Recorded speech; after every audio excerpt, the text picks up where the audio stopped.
Well, howdy guys, this is ScoreCat13. I'm a woman with a deep voice and we are playing Demon Turf. Last time we left off, we played one of the worst levels in the entire game. It reminded me of Sonic 06 in terms of mechanics. It controlled better than Sonic 06, but it was still frustrating. And trust me, we got a very frustrating level ahead in this episode, but today we are hopefully going to be scaling back the difficulty just a tad. I did say just a tad because, well, you know. And yeah, the edits are any indication that this is definitely post-commentary, because I'm not gonna lie, whenever I was recording this, I was freaking tired. The commentary wasn't going anywhere. And the last level was kicking my ass, and to be quite frank, I was not very pleased with myself with how bad the commentary was. So, anyway. I hope you guys are doing okay today. It is April the 28th, 2024. Today is a Sunday. When I'm recording this, you guys will be getting this on Monday. But on Monday, I will be in one of two places. I'm going to see my psychiatrist to just kind of update her on my lovely condition of being a human being with psychological problems. A lot of it's just bipolar disorder. It ain't fun. And the other is going to work, so well, that'll be exciting. I'll be honest, today I was not expecting to have today off, because usually I don't get Sundays off, but I'm not gonna lie, I'm pretty happy, because yesterday was a long, boring day. And quite irritating, let me tell ya. It was just one of those kind of days where it's just like, there is nothing to do. There's nothing to do, and it was a coupon day, which those usually are very frustrating because of all the lovely, like, fine print and stuff they always love to hide. Plus, for some reason, our machines were just acting super screwy. I can't tell you exactly why they were, but one of our checkouts or whatever, the scanner just kind of randomly decided it wanted to crap out. It was really stupid, and I don't know what that was about. I mean, it happens periodically, but it's nonetheless still very irritating.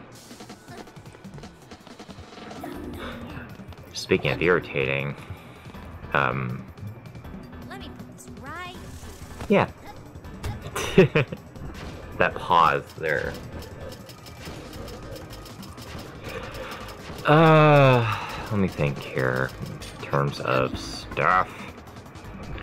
Stuff that is not irritating. I did actually watch my very first, Hell of a Boss piece of content, which is the recent short, Hell's Bells, which featured, Sally Mae, who apparently hadn't been seen since pretty early in Hell of a Boss. And I'm pleasantly pleased with her character. Honestly, I just thought it was adorable. It was such a cute short. It was just sisters being sisters, and them beating the crap out of that freaking creep. That was amazing. I loved it. I love the short, and now I want to watch Hell of a Boss, which, my significant other, she really wants me to watch it, and so does, Mae Jones, so, maybe one of these days I'll actually sit down and watch Hell of a Boss. But to my understanding, it's currently at 2 seasons. So I got a lot of content ahead, but apparently it's a little bit different from Has Been Hotel, which is more about redemption. But I also have come to understand that it's also full of wonderful characters, lots of emotional depth, and Yeah, it's just a generally good show. Also noticed that a lot of people really like this character named Luna, which I see her all the time in my feeds, but I don't know much about her and I feel terrible. Also, this character named Verosika, I think that's what her name is. I keep seeing her in my feeds, and I don't know who she is. I don't know, maybe...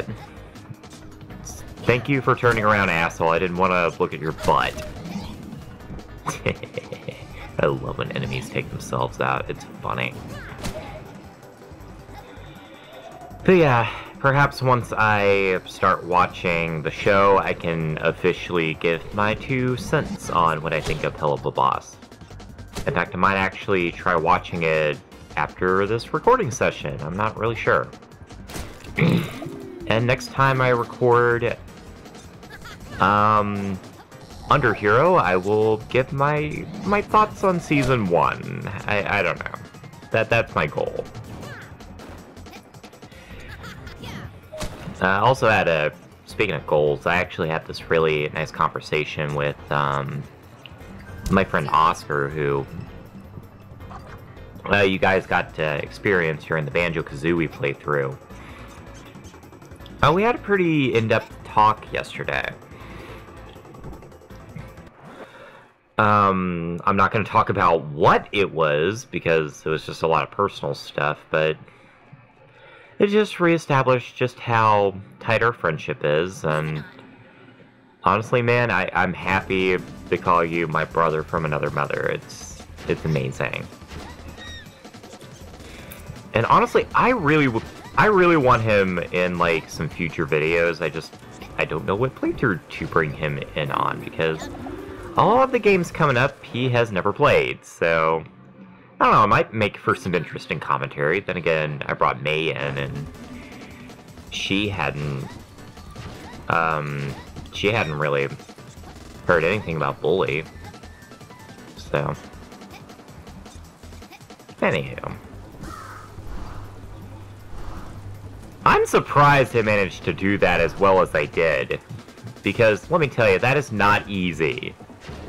Although, ever since figuring out the little trick with the bird power, in that I'm supposed to, like, jump or double jump in order to get the maximum height on the bird, and to not futz around so much on the control sticks, ever since I learned that, I'm good.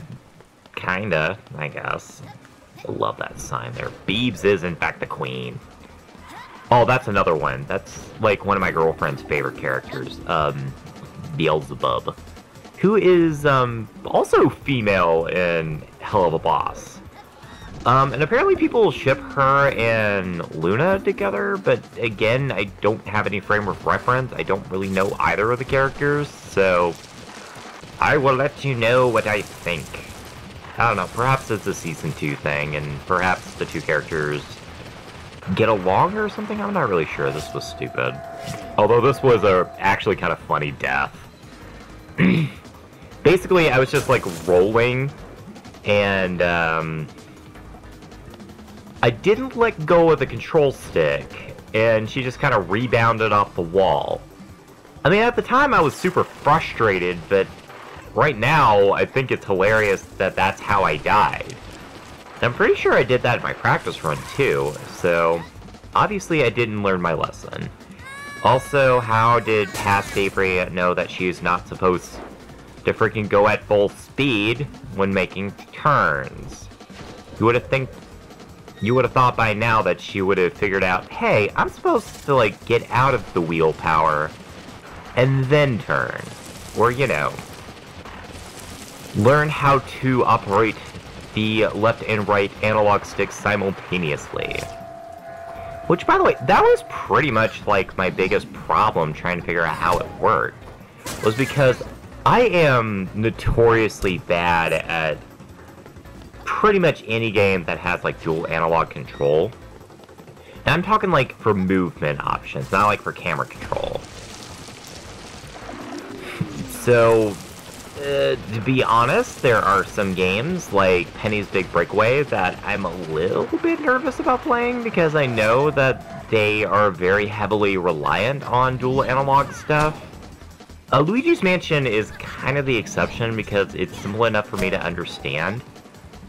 Because, I mean, you move normally with the left analog stick, and you control the vacuum and pretty much everything else using the right analog stick. So that's not really that bad, plus there are fixed angles. So I have no problem with that. And also, sorry if I'm sniffling a lot in these videos. It's springtime. It's springtime, so allergies are going to be real bad. Also, I can tell you while I was editing, I was like, what the fuck is she doing? Put down a checkpoint flag! But I promise, she does put down a checkpoint flag after clearing this part right here, which, by the way, I did notice that that thing does actually make a sound whenever you jump on it. Did you hear it? It's fucking creepy. Like, it's a little laugh sound effect, and God, I don't know why they chose that. That's so fucking creepy. I mean, again, we're in hell, so I'm not really surprised, but still, it's a little creepy whenever it does that little squeak laugh. Like, am I the only one that really finds that kind of laugh really, really fucking creepy? Just because it sounds so inhuman? Or just, I don't know, it doesn't sound natural. I mean, I'm sure some people laugh like that, and if you do, I apologize about my point of view on that, but oh god. It's a little odd. It's like if you combined a human laugh, a hyena laugh, and a mouse squeak. Like, that's what it sounds like.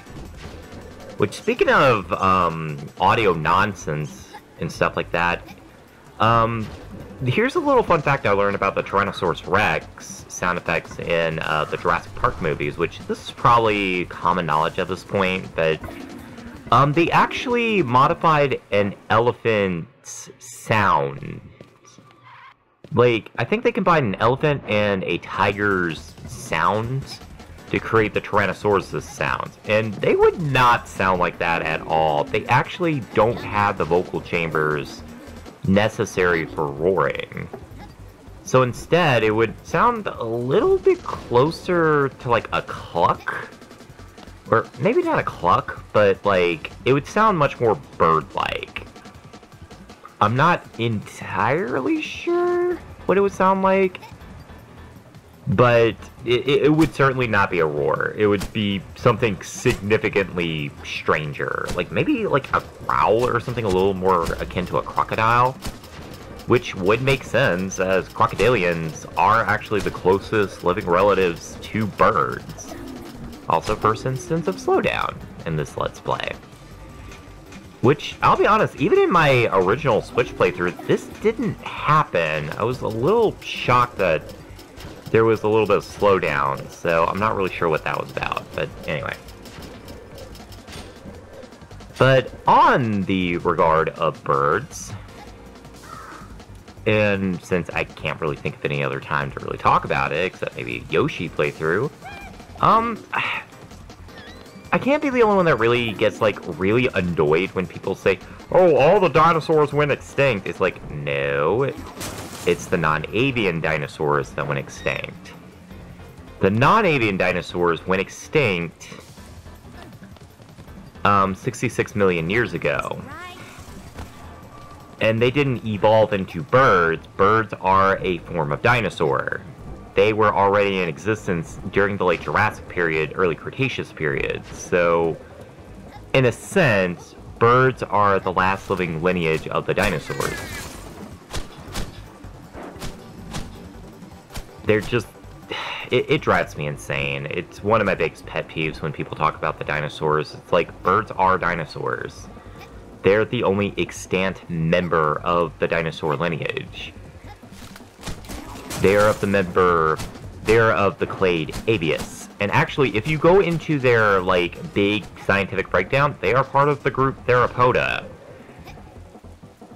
As the only living lineage, so...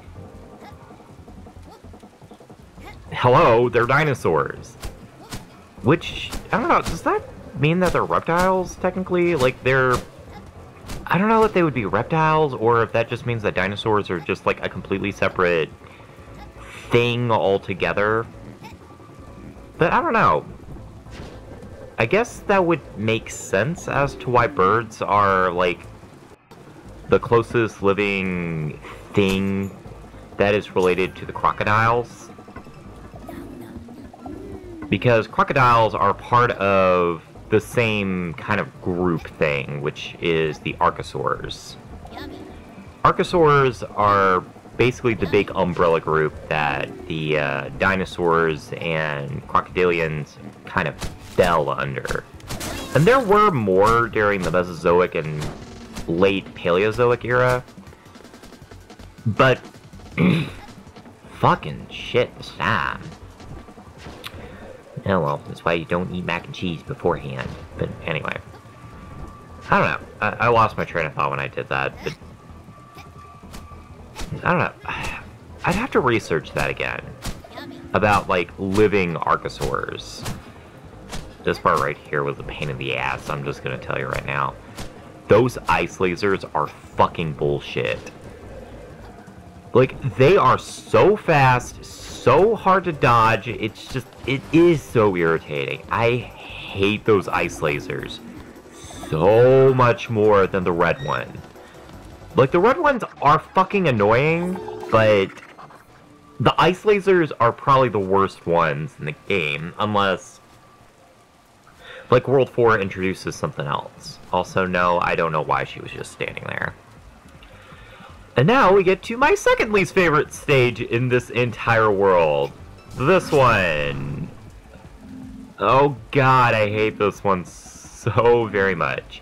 Although, I have figured out how this works. Basically, the way to deal with this one is, again, basically don't mess around with the joysticks. Like, the moment you're at the apex of your jump, turn on the bird. And then you are home free. It basically will take you right to where you want to go.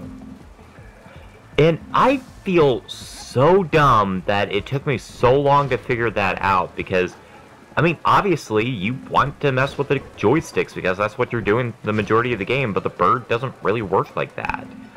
In fact, messing with the joysticks is what would screw up your controls a little bit.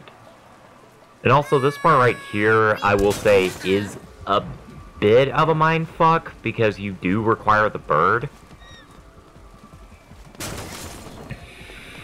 And yes, I did just start cutting out deaths at this point, because the video was about 40 minutes long, and to be quite frank, I did not want another 40-minute video. So, yeah. Anyway. So, yeah, bird stuff. It's a bit of a mindfuck. And it took me far too long to figure out, like, oh, this is what you're supposed to do. You're supposed to do, I think, a double jump when you jump off that spring, and then activate the bird in order to get across. That sounds simple, but on a blind playthrough, you're gonna be very, very confused. And to be quite frank, I was. Because it's not very obvious. At least not to me. I don't know. There are a lot of points in this game that don't really seem that obvious, but that's just kind of the clade of 3D platformers. You have to kind of figure out the weird mechanics and stuff that the game is going to throw at you. If you don't, well, you're going to die. And then you have to figure it out on your own, which, that's one thing I like about 3D platformers, but also one of my biggest pet peeves of 3D platformers. I don't mind when 3D platformers kind of throw weird mechanics and stuff at you, as long as they explain them in a safe environment. Like, if you recall the first level of Demon Turf, that was a wonderful way to get used to the controls because it was a safe environment. It taught you a lot of the basics. But once you start getting some of the turf powers, you don't get to really have a safe place to test them out. You're just kind of thrown in. I guess the boss battles are supposed to teach you how they work, but I honestly would have preferred if there was like a stage beforehand that gave you the power and then taught you how to use it, or waited to give you the power until after the boss fight, and then the special stages, that's what taught you. Like, say there was a stage entirely dedicated to teaching you how the bird works. But instead of giving you like a bunch of bottomless pits and stuff, it instead gave you like a safe area to kind of test out how it worked. How it reacted with fans, how it reacted whenever you like were jumping, how these fucking hazards work, because trust me, these are some of my least favorite hazards in the game because you have to be very, very precise. It's that kind of thing. That's what I would have preferred. And if I were a game dev, which I'm not, and I'm not gonna pretend like I know how that works or what their logic is, but that's what I would do. Basically, give the player a safe zone, like even in the hub world, to kind of test out your new abilities. That's just me, though. But anywho, I do love these springs, though. This is fun. And honestly, the more I learn how to use the bird, the more I kind of start understanding how it works. But still, like, it took me like 6 or 7 levels just to get used to how the bird works. And even then, it took several playthroughs before it really clicked in my head. And I'm still not 100% certain how it works. Like, how to get it to properly do what you want it to do. Again, it could just be a me thing, but I don't know. If y'all have played Demon Turf, let me know in the comments, like, do you have trouble with certain powers, and, like, what's your least favorite power? Again, for me, it's the bird. The bird is by far the most difficult one for me to handle. And probably my favorite one's actually the wheel. I actually really like the wheel power-up. I love the high-speed movement it gives you, and I love the little racetracks it provides you. Like, it initially pissed me off, but the more I learned how it worked, the more I really, really started loving the wheel, because it's a nice, fast means of travel. The controls are pretty self-explanatory once you get used to it. It's not the most logical way to do it. Like, honestly, I would personally have put that on the left analog stick. But that's just me. Honestly, this may sound like I'm, like, really against, like, new control schemes. I'm not. I really prefer when game developers give you the tools required to learn it at your own pace. And no, I don't know what I was doing there. But hey, we are finally up to 120 deaths. Which, that's honestly something that I was gonna talk about in this video, but I actually did talk to Oscar about it. And I predicted that I would go over 100 deaths in this video, and turns out I was correct. I didn't know to what extent I was going to be correct, but I was right. Turns out I actually, by the end of the video, have 125 deaths. And that death counter is going to just keep going up and up and up. And I am predicting by the end of the game, we are going to be well over 200 deaths. Mark my words, ladies and gentlemen, and everyone in between. And perhaps whatever pets are watching, because if my cats are any indication, pets also like watching YouTube videos and television, stuff like that. Which, it's honestly kind of funny. It's like both sets of cats that I've had, they have a favorite television program, and they both like watching baseball. And they even, like, form opinions as to which team and stuff that they really, really like. Like my cats, Bo and Ginny, which, by the way, they're both boys. The boys have a particular preference when it comes to baseball players. It seems like they're pretty into the Braves and the Dodgers, which I'm A-okay with because those are two teams that me and my fam really like, so that's a thing. And my late cat Sally, she actually was big into the show General Hospital and baseball too. And once again, she was very into the Braves, and she would like really perk up whenever she whenever the Braves would get onto the television, or when a certain character popped up in General Hospital. In her case, it was Jason. Which, I'm not gonna lie, Jason's fucking badass, so I don't blame her for being excited. And by the way, Jason's actually back in the show. And I'm not really shocked he's back, because they did try to write him out of the show, or at least the actor out of the show, and it did not work very well. So it's just like, well, what did you expect to happen there, guys? Everyone loves Jason, so... And it's because of the actor. Steve Burton. I almost called him Steve Austin. That would be hilarious if Steve Austin, for some reason, started playing Jason. Like Stone Cold Steve Austin. I think that would be fucking hilarious. Mercy, mercy, mercy. I had a lot more to talk about than I thought. It kind of shocked me. But we are rapidly approaching the end of this video.